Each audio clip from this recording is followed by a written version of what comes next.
Park had done this 100 times before. Dock the ship, walk to customs, scan her hand, collect her cargo, leave. Simple, easy, boring even. The orbital station Velar 9 floated in the darkness of space like a giant wheel made of metal and light. Thousands of aliens from dozens of species lived and worked here. They traded goods, shared meals, and went about their daily lives. Had been coming here for 3 years, ever since her father died and left her his old cargo ship. She was 28 years old, tired and hungry. The trip from the outer trade routes had taken 6 days. She wanted to finish her business and find something decent to eat. The customs hall was crowded as usual. Tall insect-like officers stood at scanning stations, checking documents and biological signatures. Small furry merchants argued about taxes. Massive stone-skinned miners waited in line with patient silence. Took her place in the queue. Nobody paid attention to her. She was just another trader in worn clothes, carrying nothing special, threatening no one. When her turn came, she stepped up to the scanner and placed her palm on the glass surface. The machine hummed. Blue light swept across her skin. Then it stopped. The scanner made a sound had never heard before, a harsh, stuttering buzz. The blue light turned yellow, then red.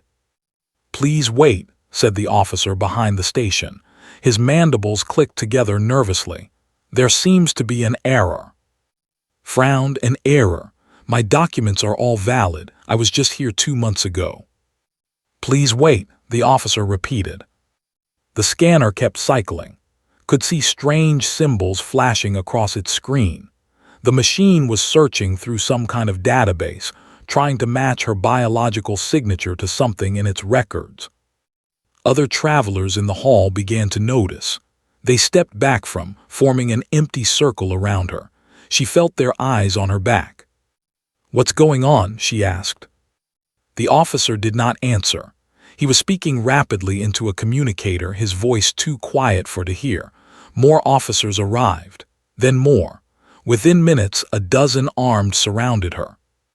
The scanner finally stopped cycling. Words appeared on its screen in bright red letters. "Warning, unclassified biological signature DETCTED." The machine hummed again, processing thinking. "Species identified, Terran Homo sapiens. Classification, DEATHWRLDER. Origin, Earth Sol System. Threat assessment, extreme." The entire customs hall went silent. Every alien in the room turned to stare at. She saw fear in their eyes, real, genuine terror. The small merchants scrambled away from her. The massive miners, each one 3 times her size, backed against the walls. Stood alone in the middle of the hall, surrounded by armed guards, and she had absolutely no idea what was happening. "I don't understand," she said. "What does that mean? What's a—" None of the officers answered. They held their weapons pointed at her, but their hands were shaking. These were trained security personnel. They dealt with smugglers and criminals every day, yet they looked at like she was a monster. "Put your hands where we can see them," one officer commanded. His voice was high and thin with fear. "Do not make any sudden movements. Do not speak unless spoken to." Raised her hand slowly. "This is crazy. I'm just a cargo hauler. I've been coming to this station for years. You know me." "We do not know what you are," the officer said. "We did not know what you were. The masking agents in your food must have worn off, or perhaps you never used them at all." "Masking agents? What are you talking about?" An older pushed through the crowd of officers. She wore the golden insignia of a high-ranking official. Commander Taylais remembered. She ran Velar 9 with cold efficiency. Had seen her once or twice from a distance but had never spoken to her. Commander Taylais stopped 3 meters away from. She would not come closer. "Terran," the commander said. The word sounded strange in her clicking voice. "Human, from Earth. We thought your kind stayed in your quarantine zone. We thought you understood the rules." "Quarantine zone," shook her head. "I've been traveling the outer trade routes my whole life. My father was a traitor. His father was a traitor. We've never been in any quarantine zone." Commander Taylai's eyes widened. Her mandibles stopped clicking. For a long moment, she simply stared at in horrified silence. "You do not know," the commander finally said. "You genuinely do not know what you are." "I'm a human being," said. "I'm from Earth, that's all I know." "That is exactly the problem." Commander Taylai's turned to her officers. She spoke quickly, giving orders that could not follow. More guards arrived. A containment team in sealed suits appeared, carrying equipment that looked medical and frightening. As they surrounded her, as they prepared to take her away to some unknown fate, heard Commander Taylai speak into her communicator. "Alert the Galactic Council representative," the commander said. Her voice was steady but could hear the fear underneath. "Tell them we have a situation. Tell them we have found a living one, walking freely among us for years." She paused. Tell them she did not even know what she was. Wanted to fight. She wanted to run. But she was surrounded by armed guards in an unfamiliar station, accused of crimes she did not understand. So she stood still, hands raised, heart pounding, as they led her away from the customs hall. The last thing she saw was the scanner screen, still displaying those terrible words in bright red letters. Species, DHWRLDER, Earth. Threat assessment, extreme. She was about to learn what that meant. The quarantine chamber was cold and white and completely sealed. Sat on a metal bench, watching aliens in protective suits examine her belongings through thick glass walls. They handled her father's old jacket like it was made of poison. They scanned her cargo ship from a distance, afraid to go inside. 6 hours passed. Nobody spoke to her. Nobody answered her questions. She was given food through a small airlock, but she did not eat it. She was too angry, too confused, too scared. Finally, a door opened. A small creature entered the outer observation area. It was an amphibian, with wet blue-green skin and large dark eyes, but wearing the white coat of a scientist instead of merchant clothes. The creature approached the glass. It studied with obvious fascination. "Hello," it said. Its voice was soft and wet-sounding. "My name is Dr. Bora. I am a... Do you know what that means?" "You study alien life," said flatly. "Yes, and you, my dear, are the most interesting alien I have ever encountered." Dr. Bora pressed his small hands against the glass. "A living. I never thought I would see one with my own eyes." "Everyone keeps calling me that. What does it mean?" Dr. Bora's large eyes blinked slowly. "You truly do not know. How remarkable, how terrifying." He pulled up a small device and began reading from it. 212 years ago, Galactic Council survey drones mapped your solar system. They found your planet Earth and classified it immediately as a Class 12, the highest rating possible. Why? Because everything about your planet is designed to kill. Dr. Bora's voice was filled with strange excitement. Your temperature swings are extreme. Your atmosphere contains 21% oxygen, which is nearly combustible. Your planet has active volcanoes, earthquakes, hurricanes, and floods. Every ecosystem contains apex predators. Your oceans are filled with monsters. Your jungles are filled with poison. And your microscopic life, your bacteria and viruses, number in the millions of varieties, each one capable of killing species that have no resistance to them. Listened in silence. She had never thought of Earth as particularly dangerous. It was just home. "The Council assumed nothing intelligent could evolve on such a world," Dr. Bora continued. "They were wrong. Humanity not only evolved, it thrived. You became the apex predator of an apex predator planet. Your bodies are miracles of survival.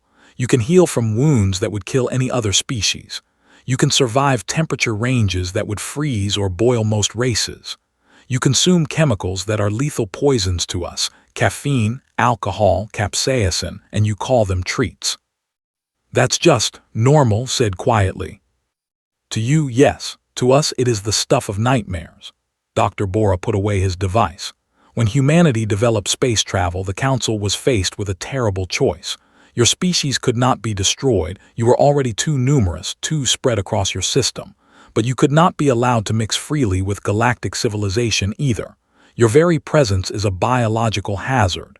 Your diseases could wipe out entire species. Your strength could destabilize the balance of power. So they quarantined us. Yes, humanity was given a sector of space, restricted zones where your kind could live and trade among yourselves. Most galactic citizens have never seen a human. You are legends to us, monsters from a death planet, the subject of horror stories told to children. Stood up from the bench. She walked to the glass and looked down at the small scientist. He flinched back, just slightly, an instinct he could not control. "I'm not a monster," she said. "I'm just a cargo hauler. My father was a cargo hauler. We traveled the outer trade routes because they were quiet, because nobody bothered us there. I didn't know about any quarantine. I didn't know about any of this." "I believe you," Dr. Bora said, "but it does not change what you are. It does not change the danger you represent." A door opened behind Dr. Bora. Commander Talais entered, followed by 2 armed guards. She looked tired and stressed. "The Council is debating what to do with you," the commander said. "In the meantime, you have 2 choices. You can accept immediate deportation back to human space, or you can remain in detention until the Council makes a decision." "How long will that take?" "Months, perhaps years. The Council does not move quickly." Pressed her hands against the glass. "I have a ship, I have cargo contracts, I have a life." "You have a life that was built on a foundation of lies and ignorance," Commander Talais replied coldly. "Whether you knew it or not, you violated quarantine laws simply by existing outside your designated space. There are consequences for that." Before could respond, alarms began to blare throughout the station. Red lights flashed in the corridors. Commander Talais touched her communicator and her face went pale. "What is happening?" Dr. Bora asked. "An unidentified fleet just dropped out of hyperspace," Talais said. Her voice was tight with fear. "Dozens of ships. They are broadcasting Scourge identification codes." Dr. Bora made a sound of pure terror. His wet skin turned from blue-green to pale gray. The Scourge asked, "Who are they?" "Pirates," Commander Talais said. She was already moving toward the door. "Raiders, slavers. They have been terrorizing this sector for years, and now they have come for Velar 9. She paused at the door and looked back through the glass. "It seems the Council's decision about your fate may no longer matter. If the Scourge takes this station, we will all share the same fate." The door closed behind her. The alarms kept screaming, and stood alone in her quarantine cell, watching chaos unfold through the thick glass walls. Somewhere in the distance she heard explosions. The station shook. Lights flickered. The Scourge had arrived and was trapped. The station shook again and again as Scourge ships blasted through the outer defenses. Watched through the glass walls of her cell as guards ran past in panic, as scientists grabbed equipment and fled, as the orderly world of Velar 9 collapsed into chaos. Then the lights went out. Emergency power kicked in after a few seconds, but it was weak, casting everything in dim red shadows. More importantly, the electronic lock on quarantine cell had failed. The door stood slightly open, its seals broken. She did not hesitate. She pushed through the door and stepped into the corridor. Alarms screamed. Smoke drifted through the air. Somewhere nearby she could hear weapons fire and screaming. The Scourge had breached the station. Moved quickly through the corridors, trying to find her way back to the docking bay where her ship waited. If she could reach it, she could escape. She could figure out the rest later. She turned a corner and nearly ran into another person. For a moment, they stared at each other in the red emergency light. The other person was a woman, maybe 6 years older than, with short black hair and sharp eyes. She wore the gray uniform of a station engineer, but something about her face was familiar. Korean features, human features. "You're the one from the scanner," the woman said. Her voice was low and urgent. "The one they put in quarantine." "You're human," breathed. "Keep your voice down." The woman grabbed S's arm and pulled her into a side corridor. "My name is Lee. I've been living on this station for 2 years. I know how to hide what I am. You just exposed everything." "I didn't know I was supposed to hide." "Well, now you do. And now we're both in danger because if the Scourge accesses the station's databases, they'll find your scan results. They'll know humans are here." "Why does that matter?" His face was grim. "Are valuable on the black market, very valuable. Our organs, our blood, our bone marrow, all of it has properties that other species consider miraculous. Regenerative healing, disease resistance. There are criminals who would pay fortunes for human body parts. Felt sick, they would harvest us. They would sell us piece by piece and get rich doing it." Looked around the corridor. "We need to reach the lower docking bays. I have a hidden shuttle there. We can escape before anyone knows we're gone." They moved through the station together, staying in shadows, avoiding the main corridors. But it quickly became clear that escape would not be easy. The Scourge was everywhere. Through doorways and windows saw the invaders for the first time. They were reptilian creatures, tall and heavily armored, with scaled skin and sharp teeth. They moved in organized squads, kicking down doors, dragging civilians into the corridors. Station security tried to fight back, but they were overwhelmed. The officers were trained for customs enforcement, not war. And reached an observation deck overlooking the main trading floor. Below them, hundreds of civilians and others were being herded together by Scourge soldiers. Commander Taylise was on her knees, hands bound behind her back. Dr. Bora was in a cage with other small species, looking terrified. A massive reptilian creature stood in the center of the floor, barking orders. He wore elaborate armor decorated with trophies from conquered enemies. "Captain, the Scourge Fleet Commander." "This station belongs to me now," announced, his voice booming across the hall. "Cooperate and some of you will be allowed to live. Resist, and you will learn what the Scourge does to those who defy us." Tugged its arm. "We have to go now before they find us." Did not move. She watched the scene below. She saw the terror on the faces of the civilians. She saw Commander Taylise, who had treated her coldly but fairly, bleeding from a wound on her head. She saw Dr. Bora, who had been fascinated by her existence, trembling in his cage. These were not her people. 6 hours ago they had locked her in a cell because of what she was. They feared her. They called her a monster. But they did not deserve this. Said urgently, "We have to go." "No." "What?" Turned to look at. Something had changed in her eyes, something hard and cold and determined. "They called me said quietly. "They said I come from a planet that creates monsters. They said humans are the most dangerous species they've ever encountered. That's exactly why we need to run. We can't fight an entire army." "Maybe not." Looked back at the Scourge soldiers below, at their weapons, at their armor, at the fear they inspired in every alien in the room. "But maybe it's time to find out why the galaxy is so afraid of us." She spotted a fallen guard near the edge of the observation deck. She moved to the body, knelt down, and picked up the guard's rifle. It was heavy in her hands. She had never fired one before. Stared at her in disbelief. "You can't be serious. There are hundreds of them." "Then I better get started." Checked the weapons charge just like she had seen in old Earth movies. The power cell was nearly full. She took a deep breath. Then she moved toward the stairs leading down to the trading floor. Behind her stood frozen for a long moment. Then she cursed under her breath, picked up another fallen weapon and followed. They were going to war.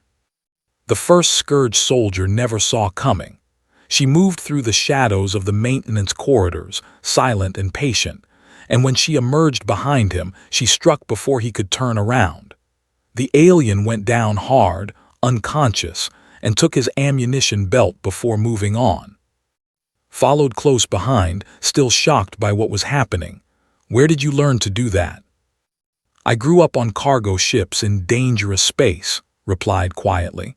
"My father taught me to fight when I was 12 years old. Humans have been fighting each other for thousands of years. It's in our blood." They spent the next hour moving through the station, avoiding large groups, picking off isolated soldiers. Learned quickly that everything Dr. Bora had told her was true. The Scourge were larger than her, stronger than her, better armed than her. But they were slow. Their reflexes were dull compared to hers, and they could not operate in conditions that barely bothered her at all. When she led a group of soldiers into a freezing cargo bay, they slowed down, their cold-blooded bodies struggling with the temperature, kept moving normally. She took down 3 of them before the others fled. When they cornered her in a chemical storage area, she smashed containers of cleaning agents that filled the air with fumes. The Scourge soldiers collapsed, choking, unable to breathe, tied a cloth over her mouth and kept fighting. Word began to spread among the invaders. Something was hunting them, something fast and silent and impossible to kill. Captain heard the reports and laughed at first. One creature, killing his soldiers. Impossible. He sent a squad of his best warriors to find and eliminate the threat. They did not return. By the 6th hour, and had gathered allies. Dr. Bora escaped from his cage during the confusion and found them. He knew the station's layout better than anyone and began feeding them information about enemy positions. A group of maintenance workers joined them, armed with tools that could serve as weapons. Even 2 massive miners appeared, their stone-like skin providing natural armor against enemy fire. "Why are you helping us?" asked them. The oldest looked at her with ancient, patient eyes. "You fight for those who cannot fight for themselves. That is worthy of respect. We will stand with you." The resistance grew. Corridors were blocked with improvised barricades. Enemy communications were jammed.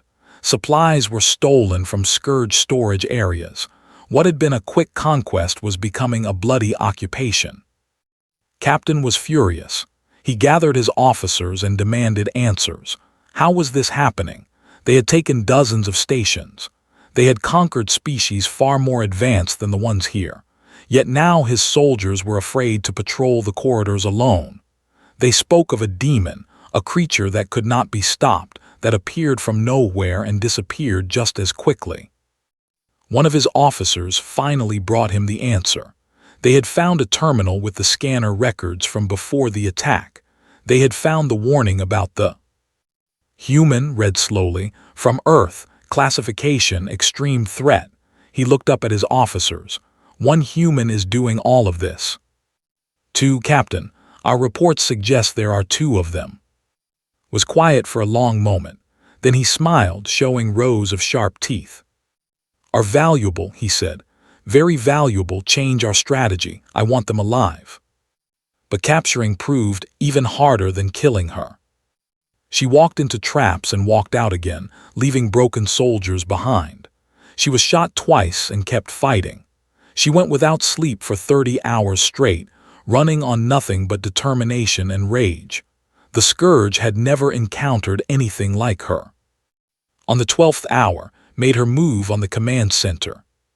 She had learned that Commander Talais and other high-value prisoners were being held there. She had studied the guard rotations. She had prepared everything she could prepare. She attacked at what humans called 3 in the morning, the hour when alertness was lowest, when minds were foggy and reactions were slow. The Scourge did not know about this hour. They learned. Came through the ventilation system. Came through the service corridors. They hit the command center from 2 directions at once, and in the chaos, the guards could not coordinate their defense.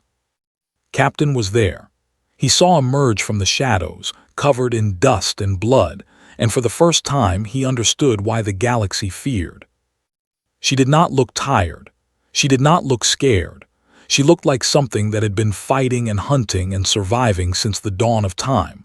She looked like a predator that had finally found its prey. Drew his ceremonial blade. He was twice her size and had been a warrior for 40 years.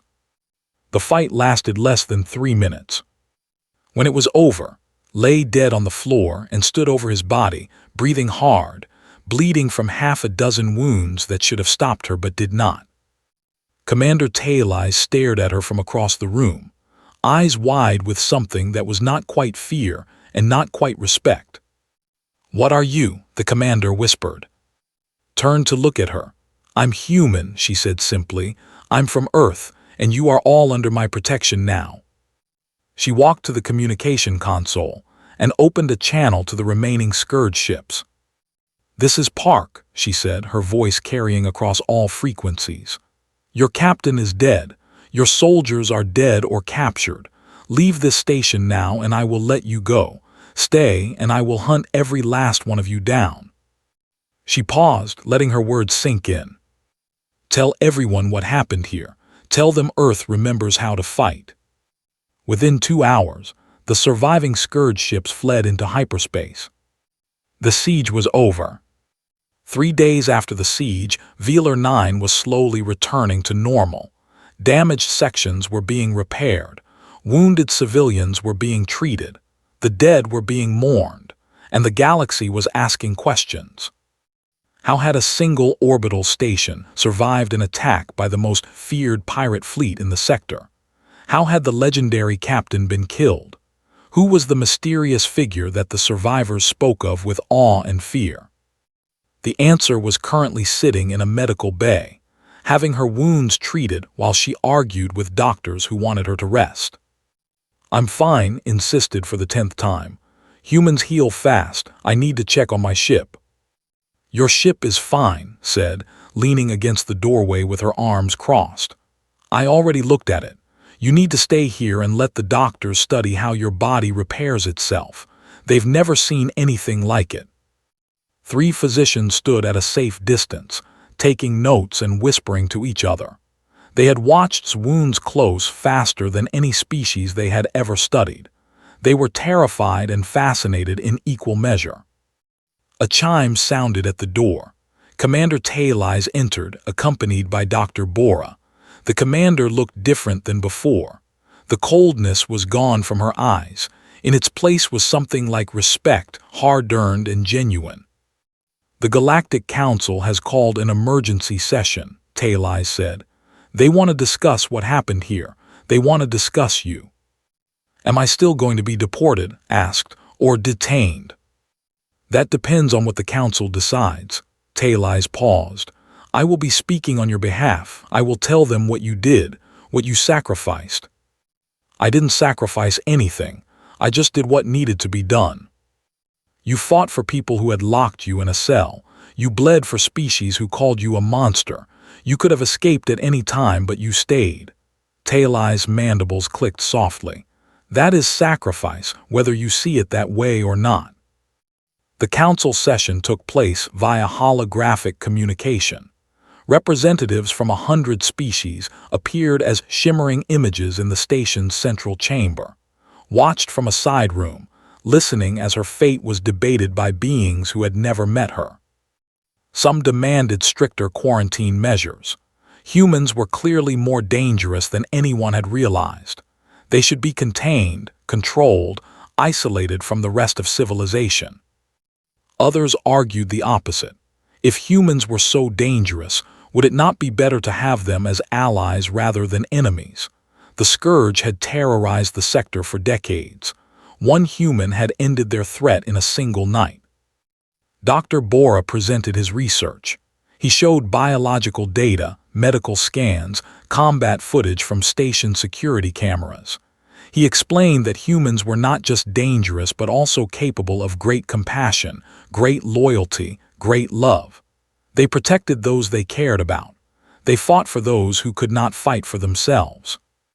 Park did not fight because she hated the Scourge, Dr. Bora said. She fought because she could not stand to see innocent people suffer. That is not the behavior of a monster. That is the behavior of a hero. Commander Talai spoke last. Her testimony was clinical and precise, exactly what the council expected from her. She described the attack, the defense, the casualties on both sides. She confirmed everything Dr. Bora had said. Then she did something unexpected. She gave her personal opinion. I have served the Galactic Council for 40 years, Talai said. I have met thousands of species, billions of individuals. I have never encountered anyone like Park. She terrifies me. I admit that freely. But she also inspires me. For 2 centuries, we have kept humanity locked away because we feared what they might do if they were free. Perhaps it is time to learn what they might do if they were welcomed. The council debated for hours. Finally, they reached a decision. Was called into the central chamber. She stood before the holographic representatives of 100 worlds, a small human woman in borrowed clothes, still healing from battle wounds. The council speaker, an ancient being of crystal and light, addressed her directly. Park of Earth, the speaker said, the council has decided your fate. You will not be deported. You will not be detained. Instead, you are offered a choice. The speaker paused. You may return to human space with a full pardon and a substantial reward for your service. Or you may accept a new position. The first human liaison officer to the Galactic Council, tasked with building bridges between your people and the wider galaxy. Thought about her father's old ship, about the lonely years on the outer trade routes, about who had spent 2 years hiding just to exist, about all the humans scattered across the galaxy, pretending to be something they were not. She thought about Dr. Bora, who had been kind to her when others were afraid, about the miners who had stood beside her, about Commander Talai, who had spoken for her when it mattered. I accept, said. 1 week later, walked through the customs hall of Velar 9. She wore a new uniform, dark blue with silver insignia marking her rank, walked beside her, now officially her assistant. Dr. Bora behind them, still talking about research proposals. They passed the scanner that had started everything. It flashed as walked by. Species DHWRLDER, Earth. Status authorized. Welcome aboard, Officer Park. Smiled and kept walking. Behind her, through the windows of the observation deck, she could see Commander Talai watching. The old's mandibles clicked in what might have been approval. The galaxy had spent 2 centuries fearing what humans might be. Now they were going to learn. Humans came from a world that tried to kill them every single day. They had survived ice ages and plagues and wars. They had climbed from caves to starships in the blink of a cosmic eye. They were not monsters. They were survivors. And now finally they were free.